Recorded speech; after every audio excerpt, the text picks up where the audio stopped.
Okay, in this video I'm just going to go through the basics of looking after your walking boots, your hiking boots, how to maintain them. It's pretty straightforward, but the best advice when you're buying boots is to buy the best you can afford. So really you're going to spend quite a bit. It's going to be a bit of an investment, a walking boot. This particular one, Scarpa, this cost me £140, and that was 25-30 years ago, and I'm still using them, still going strong. It's just a matter of looking after them. And when you think your walking boots, it's not like you're just going shopping downtown. What you put these boots through, miles and miles of walking over rough terrain, rocks, boulders and uneven ground, so they go through quite a lot of wear and tear. So it's a good thing to look after them. First thing you need to do after a walk or a hike or whatever, is when you take your boots off, is clean them.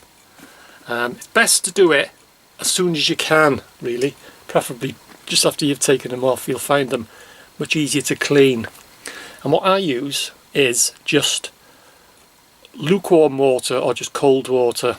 You can, got a couple of little brushes, little wire brush there, soft wire brush. You know, if you do need to, you get into the crevices or whatever, you can use little brushes.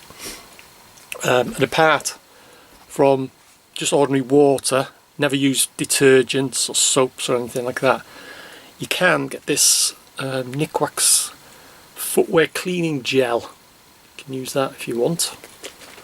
It comes in like a sponge top, and you squeeze the bottle and that shifts the dirt. But you will only need really just water, just ordinary water. And like I say, if you've got a bit of a stubborn muck here and there, use a brush. And then your boot needs to be dried. Now, a leather boot, never ever dry it by any heat source.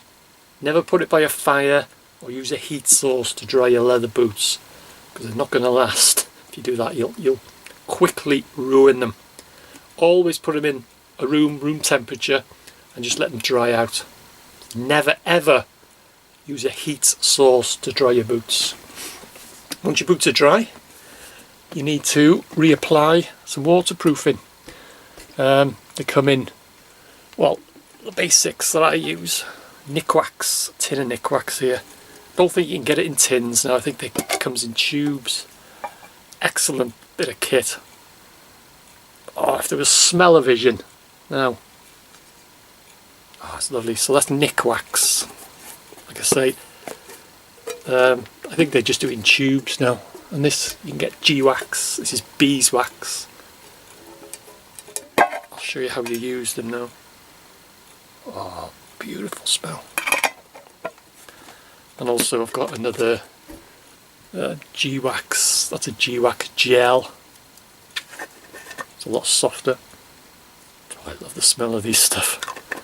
Yeah, so what you do then, just apply it onto the boot with your fingers. Just take a bit on the tips of your fingers, get your boot and just rub it into your boot.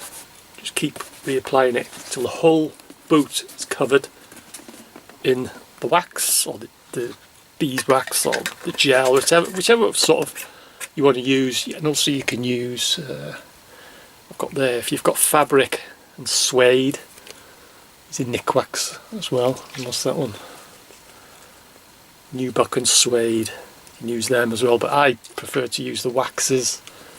You can also use this stuff, it's an Aqueous Nikwax, and you can apply that to wet boots. But I always dry my boots out, like I've explained, room temperature, never by a heat source. Apply your wax, leave them overnight, and then just get a cloth, if need be, just to wipe off any excess. And that's it. You'll find your boots are now ready for the next adventure. So look after your boots and they'll look after you.